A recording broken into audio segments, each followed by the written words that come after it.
pessoal, tudo bem com vocês? Hoje a nossa aula de ciências é sobre o solo.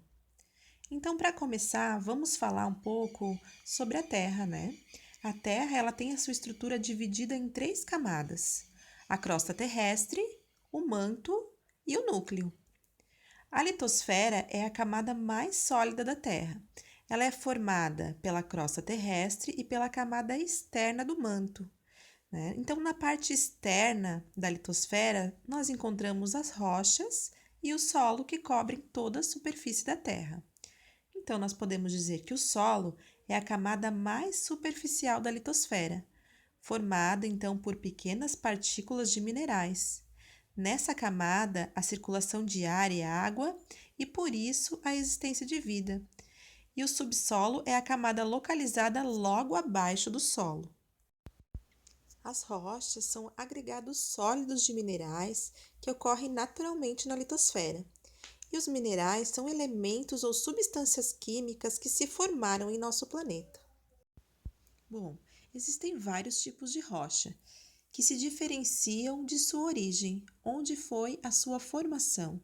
As rochas magmáticas se originaram do resfriamento do magma de vulcões na superfície da Terra.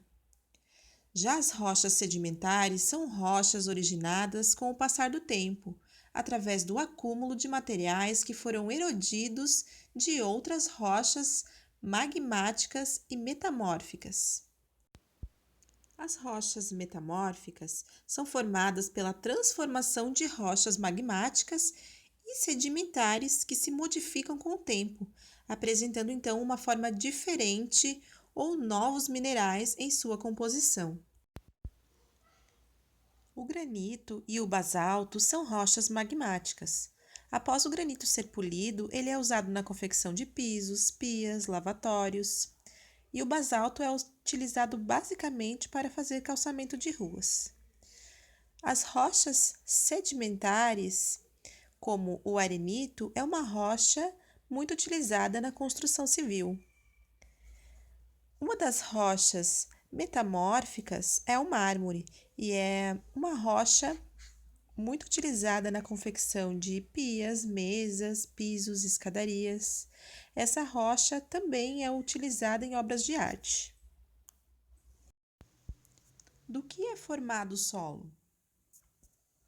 Bom, o solo é formado a partir da rocha, material duro que também conhecemos como pedra, através da participação dos elementos do clima, como a chuva, vento, temperatura, que com o tempo e a ajuda dos organismos vivos, como fungos, líquens e outros, elas vão transformando as rochas, diminuindo seu tamanho, até transformá-la em um material mais ou menos solto e macio, também chamado de parte mineral. A formação dos solos é um processo muito lento que pode ocorrer ao longo de milhares de anos. O solo começa a formar-se a partir do desgaste da rocha-mãe por ação dos agentes atmosféricos. Os seres vivos, em conjunto com outros agentes, desagregam cada vez mais essa rocha. Começam então a distinguir-se algumas camadas horizontais a diferentes profundidades. Surgem os animais e as plantas de grande porte. Então se distingue várias camadas e está se formando então um solo maduro. Os tipos de solo são classificados de acordo com o tamanho das suas partículas. Então, o solo arenoso é aquele que tem uma quantidade maior de areia do que a média, que contém cerca de 70% de areia. Então, ela seca facilmente porque é muito poroso e permeável, né? Ou seja, ela deixa a água passar com facilidade. Então, um exemplo é o solo da praia. Temos também o solo argiloso. Esse possui uma quantidade maior de argila que os outros tipos de solo. A argila é formada por grãos menores que os de areia, o que o torna então impermeável. E além disso, esses grãos eles estão bem ligados entre si, então eles retêm água e sais minerais em quantidade necessária para a fertilidade do solo e o crescimento das plantas.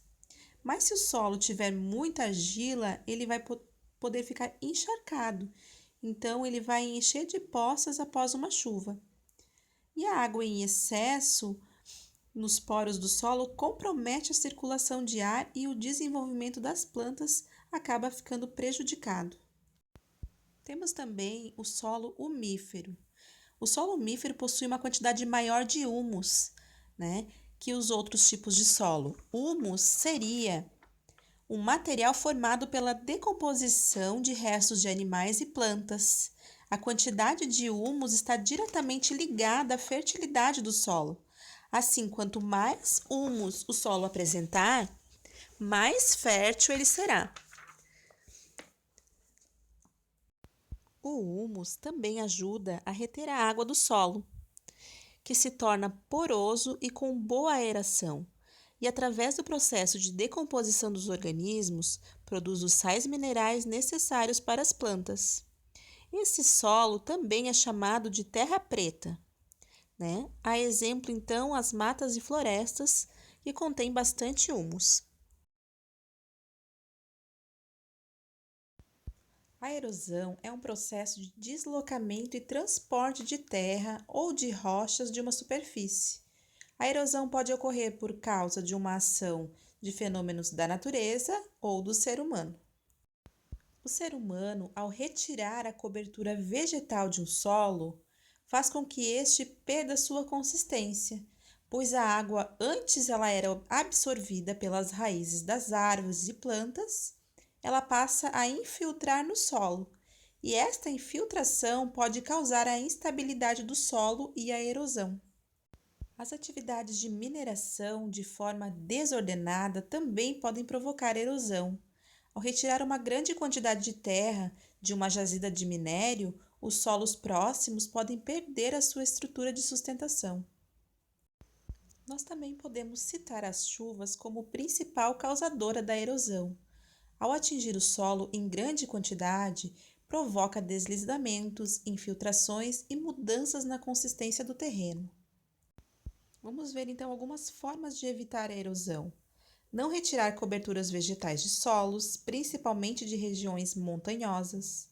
Planejar qualquer tipo de construção, rodovias, prédios, hidrelétricas, túneis, para que não ocorra no momento ou futuramente o deslocamento de terra. E monitorar as mudanças que ocorrem no solo. Realizar o florestamento de áreas devastadas, principalmente em regiões de encosta.